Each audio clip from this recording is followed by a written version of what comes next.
Informasi lainnya pemirsa, ribuan porsi makan bergizi gratis yang terkirim ke sejumlah sekolah di Bangkalan, Jawa Timur ternyata basi dan tidak layak untuk dikonsumsi. Pihak sekolah terpaksa mengembalikan MBG karena sudah mengeluarkan bau tidak sedap.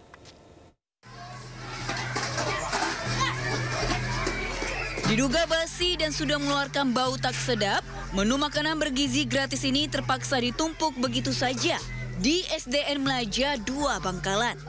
Bahkan sejumlah siswa dilaporkan sempat menyantap makanan dengan olahan daging yang berkuah kecoklatan.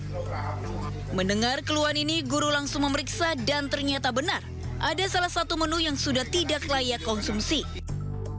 Pihak sekolah memutuskan menghentikan pendistribusian MBG dan mengembalikannya. Kondisi serupa juga terjadi di SMA Negeri 3 Bangkalan. Pihak sekolah langsung berkoordinasi dengan petugas supervisor dan menarik seluruh kotak makanan. Dinas Pendidikan Kabupaten Bangkalan menyatakan pihaknya sudah melakukan koordinasi terkait pendistribusian MBG ini. Sehingga diimbau agar setiap sekolah selalu melakukan pemeriksaan pada distribusi MBG sebelum diberikan pada siswa. Diharap insiden ini bisa dijadikan pelajaran bagi semua pihak agar tidak terulang lagi. Dari Bangkalan, Jawa Timur, Taufik Syahrawi, iNews melaporkan. Sebelumnya di Bau-Bau, Sulawesi Selatan, puluhan murid dilarikan ke rumah sakit karena keracunan makan bergizi gratis. Badan Gizi Nasional berdalih keracunan terjadi karena juru masak MBG yang belum siap.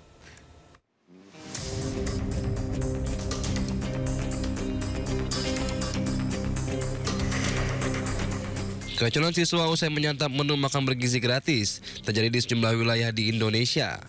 Di Bau-Bau, Sulawesi Tenggara, sebanyak 33 siswa SMA Negeri 7 dan 4 siswa sekolah dasar dilarikan ke puskesmas dan rumah sakit karena keracunan MBG. Mereka mengeluh sakit perut dan muntah-muntah usai menyantap menu makan bergizi yang dibagikan pihak sekolah. Sementara itu, 10 siswa sekolah dasar di Kecamatan Semen, Gunung Kidul, Yogyakarta juga diduga keracunan MBG. Meski para siswa sudah pulih usai menjalani perawatan, namun orang tua murid was-was dan khawatir akan kualitas menu MBG. Menanggapi maraknya keracunan siswa akibat menyantap MBG, Kepala Bagian Dadan Hindayana buka suara. Menurut Dadan, keracunan MBG berasal dari dapur SPPG, mulai dari juru masak yang tidak siap hingga bahan baku makanan. Yang biasa masak 4 orang sampai 10 orang, itu belum tentu bisa untuk masak langsung 1.000 sampai 3.000. Jadi baiknya kalau ada 20 sekolah yang dilayani, untuk hari pertama ya 2 sekolah dulu. Nanti 2 hari kemudian bertahap menjadi 4 sekolah. Nah, itu yang kami sarankan. Yang kedua, yang kejadian di Maluku, Maluku Barat Daya atau mana? Di Bau-Bau itu sudah 8 bulan berjalan. Jadi sebenarnya sudah biasa. Tapi kemarin kejadian karena mendapat informasi baru ganti supplier. BGA juga memastikan terus mencapai target zero insiden dalam penyaluran makan bergizi gratis demi memuluskan program unggulan pemerintah. Dari Jakarta, Tani Sanjaya, iNews melaporkan. Sejumlah Menteri Kabinet Merah Putih dipanggil ke istana oleh Presiden Prabowo Subianto untuk memberikan laporan terkait dengan perkembangan sejumlah isu. Selain Menteri, hadir pula Dirut Pertamina Simon Aloysius. Ya, para menteri tiba ke istana sekitar pukul 17.30 petang kemarin. Di antaranya Menteri Keuangan Purbaya Yudi Sadewa, Menteri Sosial Saifullah Yusuf, dan Dirut Pertamina Simon Aloysius Mantiri. Mereka akan memberikan laporan kepada Presiden terkait isu terkini, mulai soal stimulus ekonomi, makan bergizi gratis, hingga kelangkaan BBM non-subsidi milik swasta. Kepada wartawan, Menteri Keuangan Purbaya mengatakan siap membantu Badan Gizi Nasional terkait serapan anggaran yang masih sedikit. Di sisi lain, Menteri Keuangan Purbaya mengatakan anggaran yang tidak terserap akan segera diarahkan ke pos lainnya. Sementara Mensos Saifullah mengatakan akan melaporkan pemutakhiran konsolidasi data nasional untuk penyaluran bansos. Makasih ya. Masih aja. Terus kita mau bantu. Kita bantu secepatnya, tapi kalau nggak bisa juga kita ambil duitnya. Kan gitu, fair kan? Daripada nganggur, duitnya kan saya bayar bunga juga. Saya akan alihkan ke tempat lain yang lebih siap. atau ke masyarakat langsung, seperti perluasan bantuan tadi yang 2 kali 10 kg beras tadi kan bisa diperpanjang di situ. Kalau emang nggak bisa diserap, tapi kalau bisa diserap ya bagus. Jadi saya nggak nengku, tapi saya mendukung. Tapi kalau nggak jalan ya ambil duitnya. Terima kasih ya. Siap.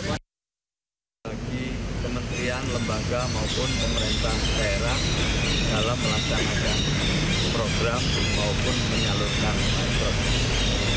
Kita ingin lewat Inpres nomor 4 ini menjadi suatu langkah yang menentukan agar bansos benar-benar diterima oleh mereka yang berhak.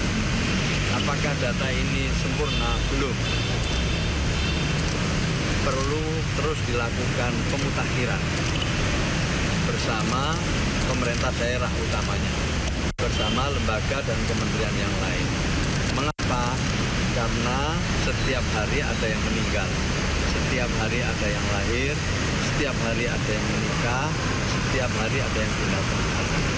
Oleh karena itu, pemutakhiran menjadi hal yang sangat penting dalam kita memperoleh suatu data yang akurat. Praktisi diplomasi Dina Prapto Raharja sebut keterkaitan kematian Arya Daru Pangayunan dengan sejumlah kasus yang tengah ditangani almarhum bisa dengan mudah dilacak. Dan berikut perbincangan jurnalis senior Sindo News TV Lukman Hanafid bersama praktisi diplomasi Dina Prapto Raharja. Nah, saya dapat info gitu, si trafficking nih Indonesia ini banyak juga yang masuk ke lewat Dili, terus akhirnya lewat. Nah, kita kan bukan di sangkut apa enggak ya, tapi bila mana misalnya saat itu Daru tugas di sana, terus tempat nanganin itu kalau bagi resiko diplomasi termasuk bisa berdampak di berikutnya nggak sih? Maksud saya adalah ini buntut gitu loh. Padahal udah nggak di situ, tapi mungkin karena dianggap dulu pernah tahu dan sebagainya, ada pihak-pihak mungkin yang ini bisa berpulang gitu nggak sih, beresiko gitu seorang diplomat. Time frame itu penting ya. Saya lagi-lagi nggak tahu urutannya seperti apa untuk karirnya dia. Tapi gini, saya kan pernah mimpin negosiasi untuk urusan anti trafficking di ASEAN ya. Dan memang kami sangat terbantu dengan orang-orang seperti Daru yang levelnya diplomat tapi media ya.